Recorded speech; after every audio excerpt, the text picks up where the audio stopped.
Amateur Traveler is in its 20th year now, but can you imagine if I had people on the show who had never been to the destination but had just read about it or seen a movie about it? That wouldn't make any sense at all, and you wouldn't listen. We all know how important it is to receive advice from people who know a destination to get the most authentic local experience. And a great option for experiencing this is Explore Worldwide and their authentic small group adventures, led by local tour leaders, perfect for solo travelers who want to meet like minded people with a desire for adventure. I'm often an independent traveler, but two of my last three trips were with small group tours because they organize everything and it's a lot easier. If you want to recreate the tour I did to Malta, they have a Malta and Gozo Discovery Tour. I'm intrigued by one of their tours called A Taste of Sicily. The company again is Explore Worldwide, and visit exploreworldwide.com to learn more. And thanks to Explore Worldwide for sponsoring this episode of Amateur Traveler. The nights are long, the days are short, and the weather is chilly to downright cold, depending on where you are. It's a good time to slip into a Quince iconic Mongolian cashmere sweaters, which start at only $50. You can treat yourself to everyday luxury at an affordable price with Quince. If you really want to dive into luxury, you can check out their leather handbags, washable silk shirts, and European linen sheet sets. Whatever you're looking for at Quince, all the prices are 50 to 80% less than similar brands, and they do that by partnering directly with top factories and cutting out the middleman. They only work with factories that use safe, ethical, and responsible manufacturing processes. And of course, they use premium fabrics and finishes for that luxury feel in every piece. But you've already heard me rave about my Quince travel pants. Treat yourself this winter without the luxury price tag. Go to quince.com/traveler for 365-day returns plus free shipping on your order. That's QUINCE.com/traveler to get free shipping and 365-day returns. Quince.com/traveler. And thanks to Quince for sponsoring this episode of Amateur Traveler. This episode of Amateur Traveler is sponsored by Trippy.com, which is a leading travel community filled with experienced travelers who can answer your travel questions. Great answers, great people. Check out Trippy.com next time you plan a trip. This episode is also sponsored by DK Eyewitness Travel Guides. These beautiful and informative guidebooks are my guidebook of choice. Learn more about DK Travel Guides at DK.com. Packed, I'm on a roll. I'm heading out there and I'm ready to go. I'm looking real good in my passport photo. Oh, no. Amateur Traveler, episode 447. Today, the Amateur Traveler talks about seafood and hiking and wine as we go to the island of Madeira. Got to sit in one more cafe. I know that I should be heading home, but maybe not today. Welcome to the Amateur Traveler. I'm your host, Chris Christensen. We'll hear from both of our sponsors later on, but first, let's hear about the island of Madeira. I'd like to welcome to the show Jörgen Abrahamsson, who is a tour guide from Tue Nordic and is coming to talk to us about Madeira. Jörgen, welcome to the show. Thank you. And I think I completely blew the name of the island that we're talking about. Where are we talking about? We're talking about Madeira. Which is where? Put it on the map for us. It's about 600 kilometers west of African coast, in about the same height as Casablanca, and it's 800 kilometers from Portugal, so it's in the Atlantic Sea. Okay. And you're measuring it from Portugal not just because that's the nearest European country, but because it is part of Portugal. Yes, that's correct. A Portuguese, and I didn't catch, it's a Portuguese autonomous region, so it's a Portuguese possession. Yes, it is, but they are self-governed. Right, okay. Yeah. Excellent. And why should someone go to Madeira? Someone should go to Madeira because of the activities you can do here. It's a perfect island for tourists that is interested in activities. Many different things, like walking in the mountains and walking in the countryside, and also sailing and so on. Okay. And also because of the climate and the weather. Because we're down there in the tropics. Not really, but Not quite. Okay. it's a really nice climate all year around. It differs only a few degrees Celsius from winter to summer, so it's perfect for the activities that you can do here. And we talk about it as an island. There's one major island and there's a few out islands, but you're really recommending for an itinerary that we go to the major island of Madeira. Yes, there are actually a few different islands in the group, but Madeira is the biggest one. And calling it the biggest one is maybe a bit too much. It's quite a small island, but it's so diverse in activities, so that's why you should go here. And it was a small island. I was seeing it was about 57 kilometers, about 35 miles along the longest dimension. Yes, that's correct. 57 kilometers from east to west and 20 kilometers from north to south.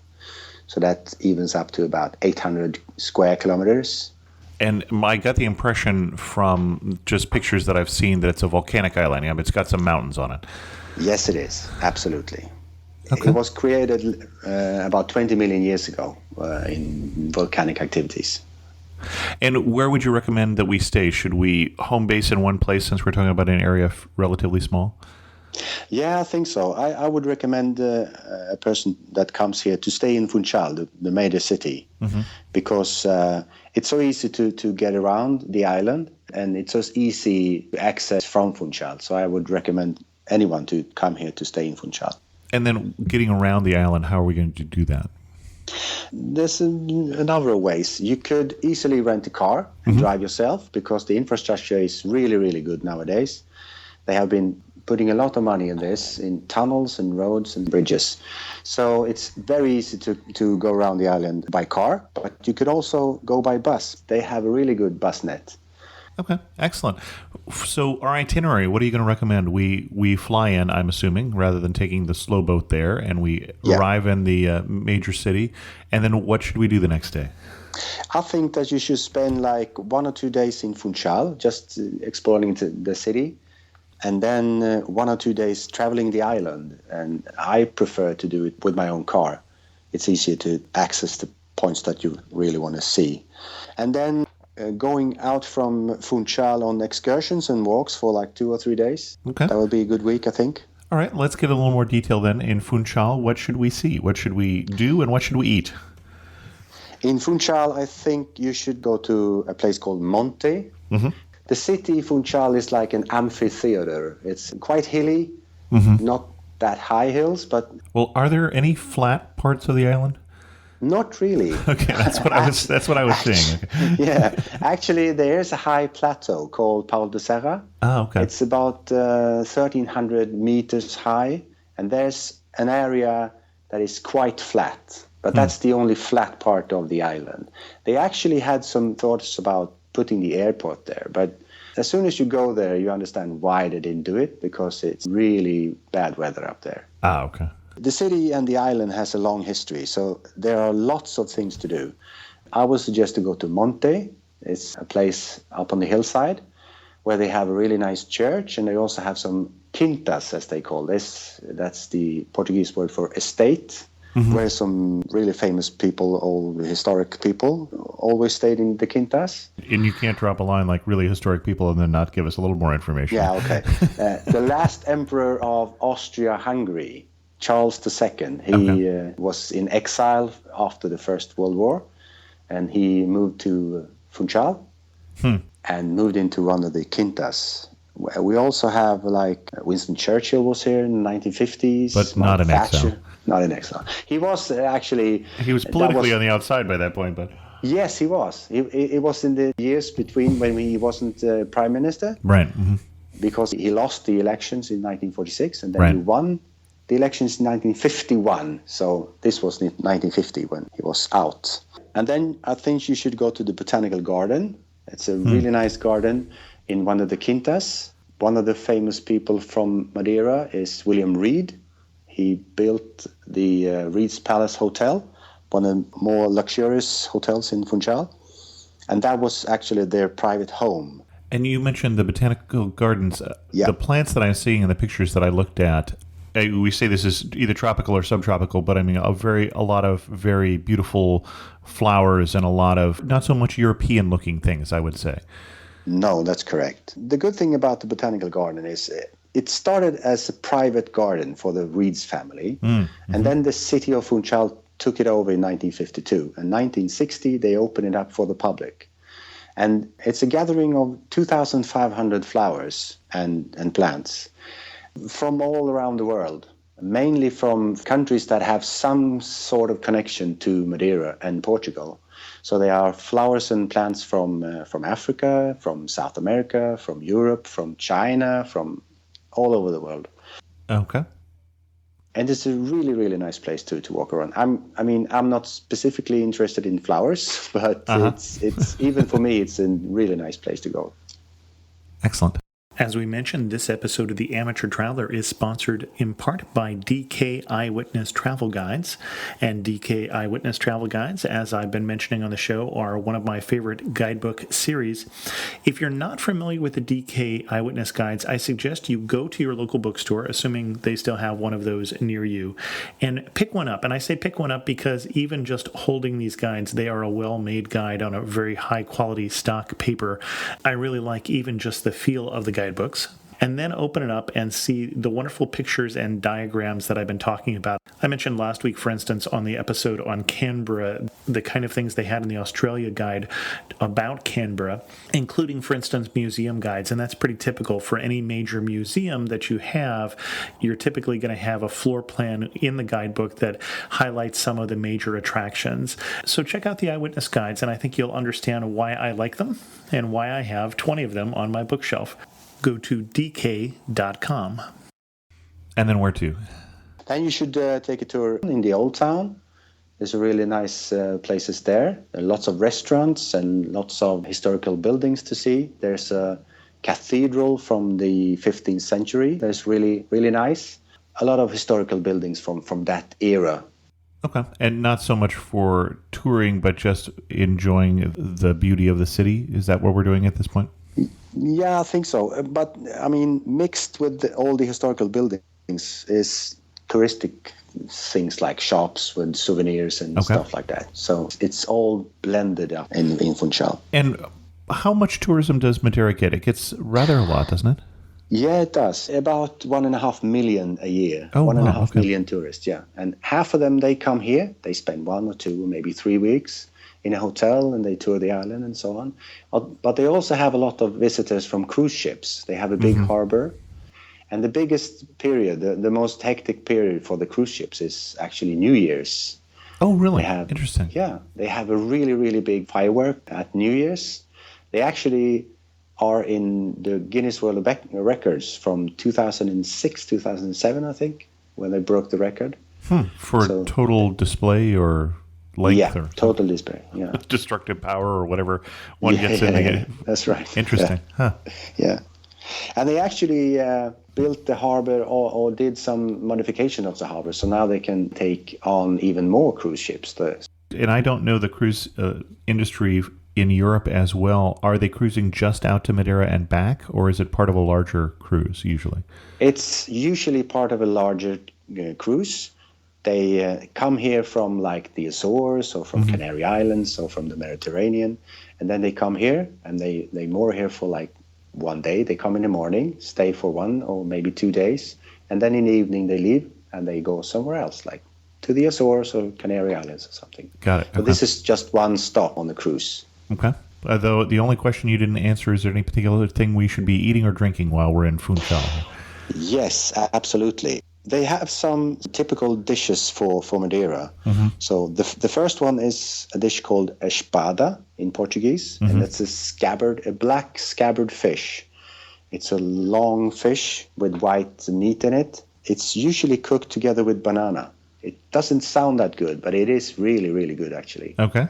And was there traditionally a lot of fishing in Madeira? I mean, it didn't look like a place where there was a lot of farming, or at least not a lot of agriculture in terms of planting of fields. You're right and you're wrong, but because there's kind of a lot of agricultural areas as well. But there's also a lot of fishing, actually.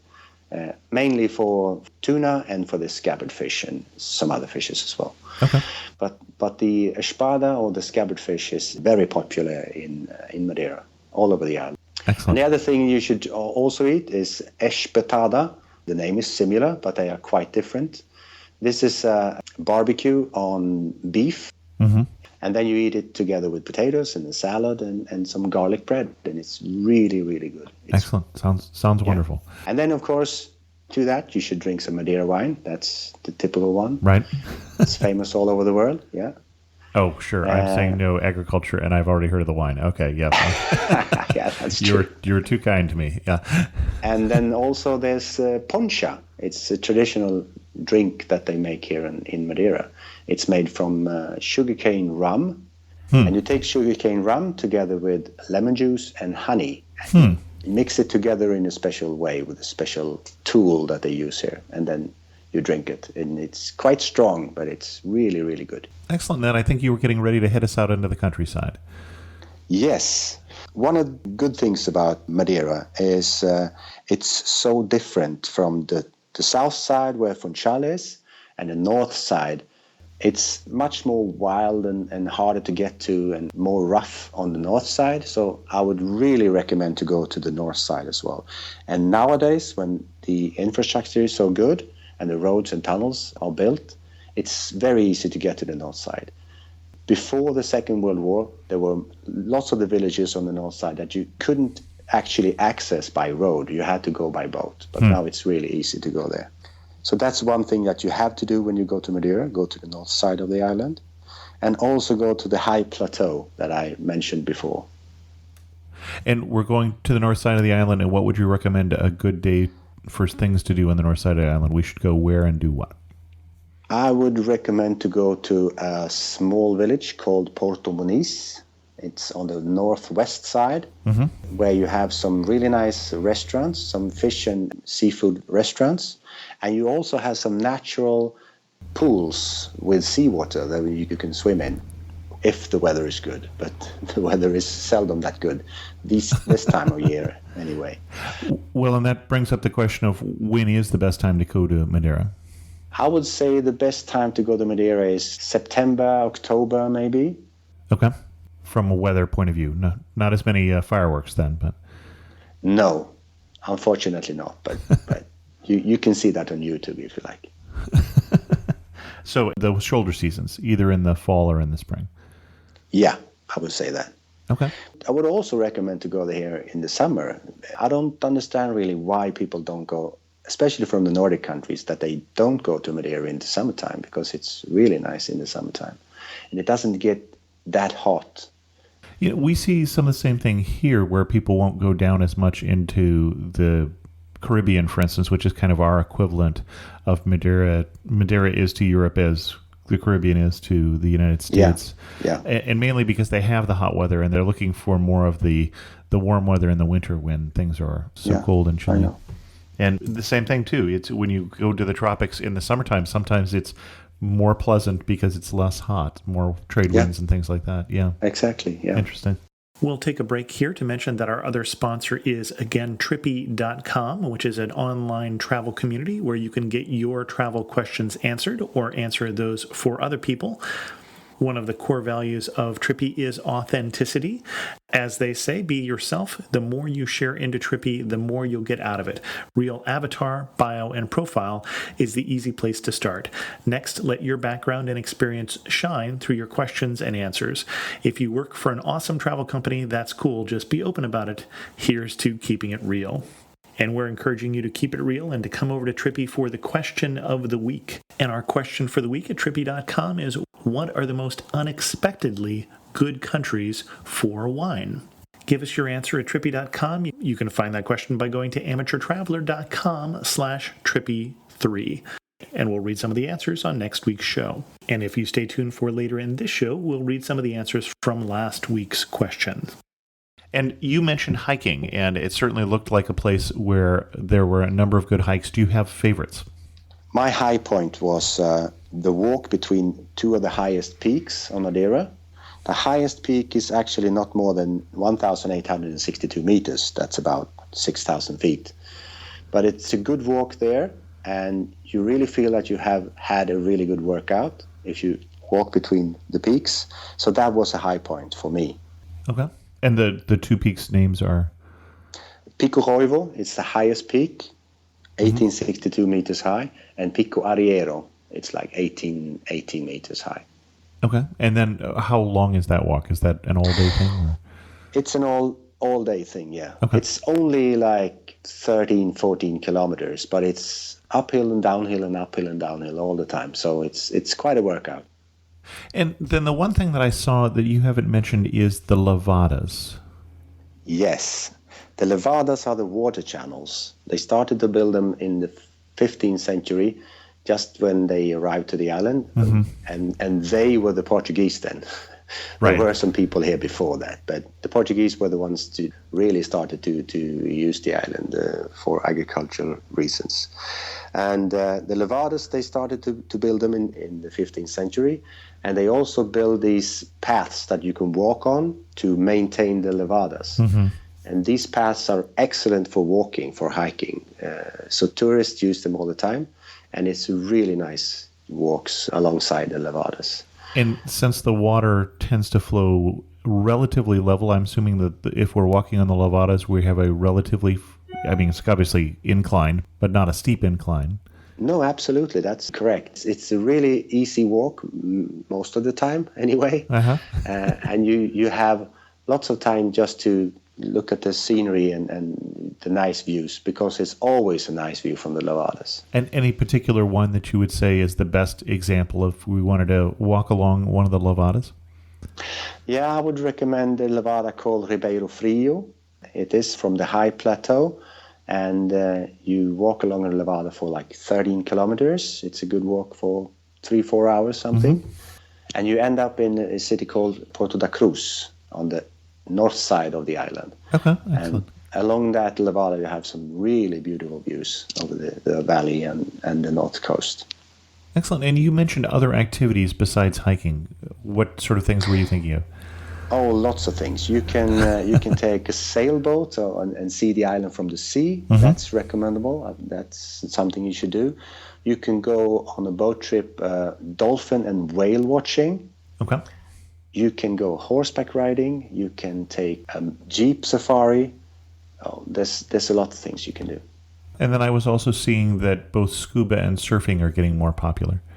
Absolutely, yeah. There's some places that are really, really good for surfing and kite surfing and all that, and also scuba diving. But the sea is really deep outside here, the island. We have like 2,000 meters depth. It's not many places where you can actually do scuba diving in a good way. Oh, but interesting. Okay. there are some scuba divings and also some wrecks to scuba dive at. Yeah. What is going to surprise me when I come to Madeira? The biggest surprise for me is the weather. It changes so fast on Madeira. You can have sunshine in the morning, and then 2 hours later you have heavy rains, and then 2 hours later you have sunshine again. And that's normal. And it's also that in different parts of the island you have different weathers at the same time. So mentioning the high plateau, you can go from the south side and you have a beautiful sunny day, 25 degrees, and you go up to the high plateau and you don't see anything because the fog is so thick. You see like 10 meters. And then you go down on the north side of the island, and then you have some heavy rains and stormy weather. And then you go back to the tunnel to Funchal on the south side, and it's the sun again. Now, does that make the south side then the leeward side of the island? Yes, it does. If I picked up a guidebook on Madeira, are they going to recommend that I do something that you're not recommending because it's not worth the time? Yeah, I think there's some things that is in the guidebook that I think is a waste of time. There's a replica of the Christ statue from Rio de Janeiro. Oh, sure. 20 meters high in a place called Garayao, right outside Funchal. I think that's a waste of time because it's better to go to Rio de Janeiro to see the real thing instead. Okay. Yeah. And then the guidebooks write a whole lot about this small fishing village called Câmara de Lobos. And I think they hype it too much. It's not that good, really. It's a small place and doesn't. It's actually known for two things. One thing is the fisherman fishing the spada, the scabbard fish that I mentioned before. Uh-huh. And the other thing is that Winston Churchill in 1950, he sat there and painted some landscapes for like one afternoon, and then he went back to his hotel in Funchal, and that's it. So I think that's a bit of a waste of time. Okay. And what's the one spot on Madeira that you can't understand why more people don't go there? I would say São Vicente. It's a really small village on the north side, and it's in the middle of a really narrow ravine. It's a really small place, but it's a very nice place to go to. There's not much to do there. Just admire the nature and the hillsides and the mountains around. But it's so find very a cafe beautiful. and park yourself and enjoy the view. Exactly. Okay.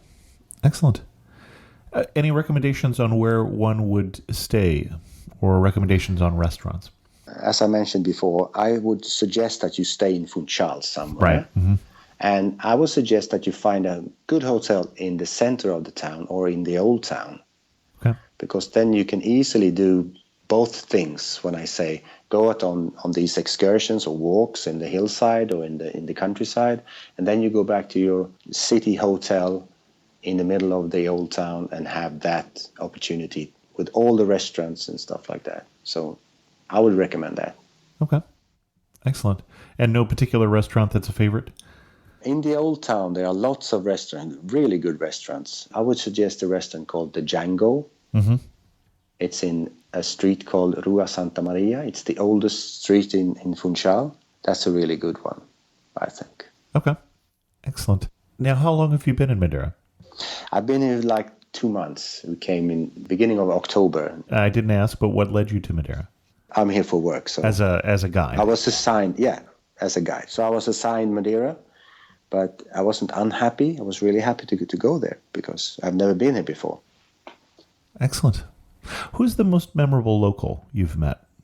I went on a car trip on the north side, and then I stopped at this really small, very, very local restaurant in a small place called Boaventura, and met this restaurant owner who didn't speak more than like 5 words in English, and I don't speak more than 5 words in Portuguese.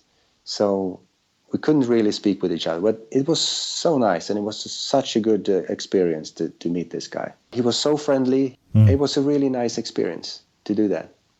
Okay. Excellent. And I'm gathering from the fact that you speak no more than 5 words of Portuguese that, especially with the number of tourists they get, that's not a problem getting around in Madeira. No, absolutely. That's one of the big upsides, actually. Most of the people, except for this restaurant owner in Boaventura, they speak really good English. Sure. Especially, I would assume, in Funchal, for instance. Yes. But that goes for everyone, like bus drivers, taxi drivers, restaurants, hotels, and everywhere. I would suggest that's because the British has been here for so long. Right. Yeah. Well, before I get to my last, say, 4 questions, anything else we should know before we go to Madeira? Because of the language, they speak so good English, and so many people work in the tourist business, so they are really keen on having good service, and they really do. They have very good service here, and a good selection of hotels and restaurants as well. It's hard to find a really bad one. So last questions, wrapping this up. You're standing in the prettiest spot in Madeira. Where are you standing and what are you looking at?